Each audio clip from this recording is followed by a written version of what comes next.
home with, stuff. So you have a mix that includes biochar. Biochar. Yes. So you don't charge it, but it's part of your mix. How does that work again? So it's an all-in-one mycorrhizal product. So we have biochar in unison. The carbon is in unison with the trace minerals that we add. Right. Worm castings, kelp, and mycorrhizae. It's an all-in-one product. So it's not just mycorrhizae, it's a beneficial product for your plant, right. for your soil. So my question is this a product that you would apply once, periodically throughout the season, or? So you can use it early on in the transplant process, and right. keep watering it in afterwards too. So we have a biochar watering product too. I'll show you that one too. Oh, cool. Add it to the soil, right? You already got it. Yeah. And then you water this one in afterwards. So some people make biochar and charge it so that it comes out over time. Other people add it to their mix, and one vendor here is fermenting it, they claim. I've seen somebody pee on it before, Oh, I've heard that too. There's a lot of different processes. We're the mycorrhizal company, but we include biochar. So Brian does KNF and fermented plant juice biochar. I do bokashi, vermiculture. Oh, totally. So it's a father-son back and forth. So he's not here, he's back in Seattle, so I was told to be his eyes and ears. Have you seen Southern Oregon bokashi? Have you ever heard of Southern Oregon bokashi? No. Are they here today? No, he's not, unfortunately, but he's somebody down south. He has a lot of business in Oregon, in the southern part of the state. So like Cave Junction, Medford, Ashland? It's actually in Talent. We're in Talent, Oregon, and Ashland. Okay. Yeah, I wish Brian had come because he's Mr. Biochar. Yeah. He builds his own oven and done all the science. Tell me about your bokashi product. Oh, so I began with EM1, which Brian grows, then added other labs and mycorrhizal stuff. I use a spent coffee ground medium as opposed to rice bran. Okay. I use the spent coffee grounds in the same coffee shop, same roaster, et cetera, et cetera. They know what I do.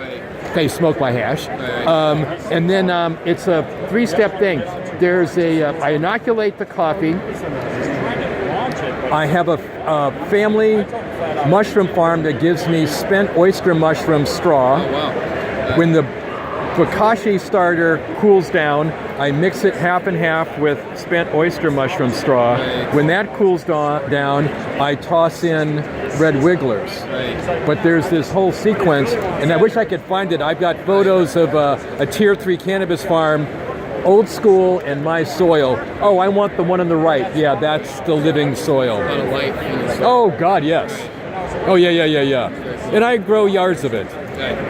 That's awesome. So we're trying to find the match while we argue and tease each other between KNF, bokashi, biochar on his end, and then I'm doing a bunch of mycorrhizal and mycelium stuff.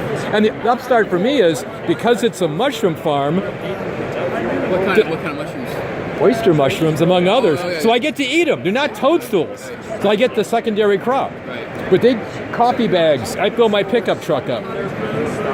Leaf mold in the fall. I should, being a mycorrhizal guy, I should have, but I don't think I've ever had a lobster mushroom. It's more like a chanterelle taste. Oh, yeah. And, being in Seattle, mushrooms are everywhere. Right. And, I've had... Hemlocks, I think they grow up. They're ascomycetes, right? Yeah, well, most of what I'm getting from Terra Vita are the oyster mushrooms. They have white, brown, and pink. Right, so the bacteria base. But they've got... I haven't even seen the whole list of stuff. They were renting in a house less than a mile from me. They bought a place up in the mountains.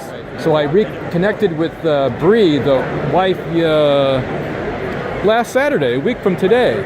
And I get pickup truckload every few weeks and flip it all over, and it works. What do you know about truffles? Have you given that truffle before? Yeah, I have, but you want some?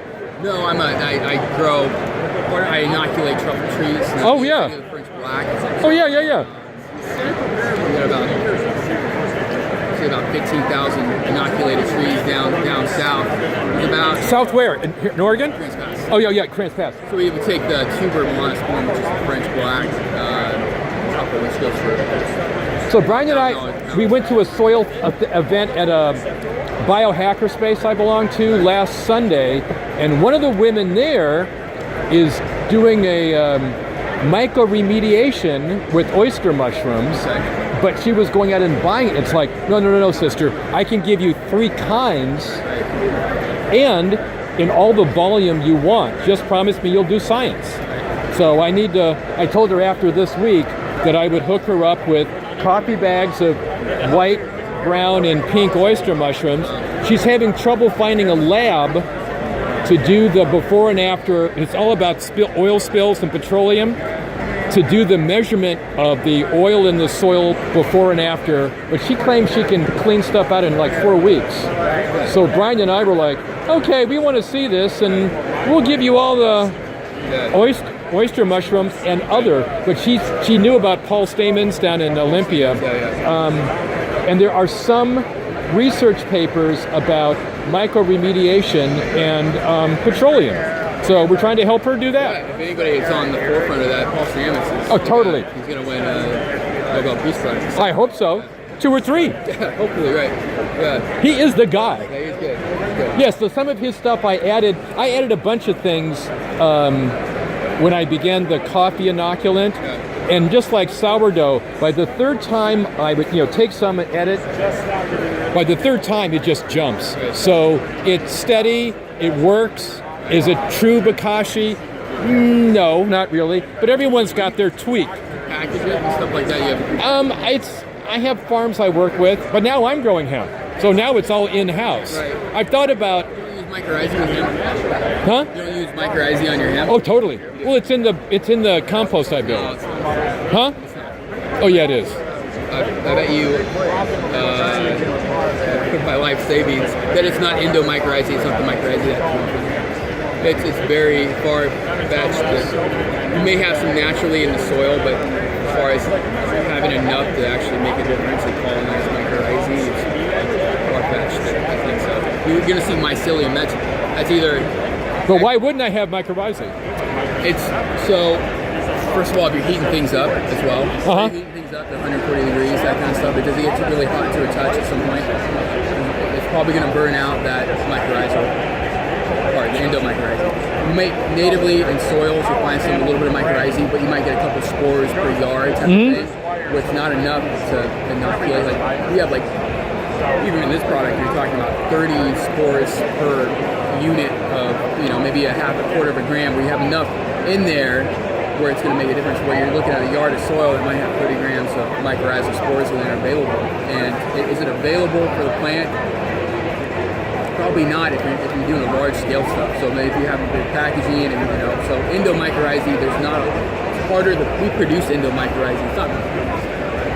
We take a sterile environment and we produce. Grow it, yeah. And we make it another kind we actually make in the lab. It's kind of an in vitro process. So we're getting the mycorrhizal. The mycelium that you're seeing is either from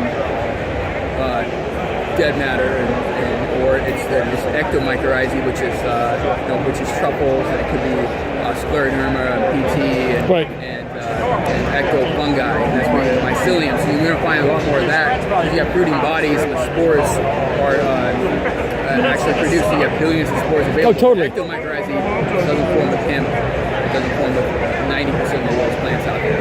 So if you had a conifer or hemlock, it's going to help. So now where's your company again? Bigfoot Mycorrhizae is the retail company that I have. My truffle company is called something else, Truffle. But you're down in Southwest. Yeah. Okay. So if you're using it, you might have a little bit of life, a little bit of mycorrhizae. It's probably, you don't have a lot of life, but a little bit of mycorrhizae in there. Probably not enough. If we took your plants out and looked under a microscope and looked inside, that was my next question. We're probably not going to find a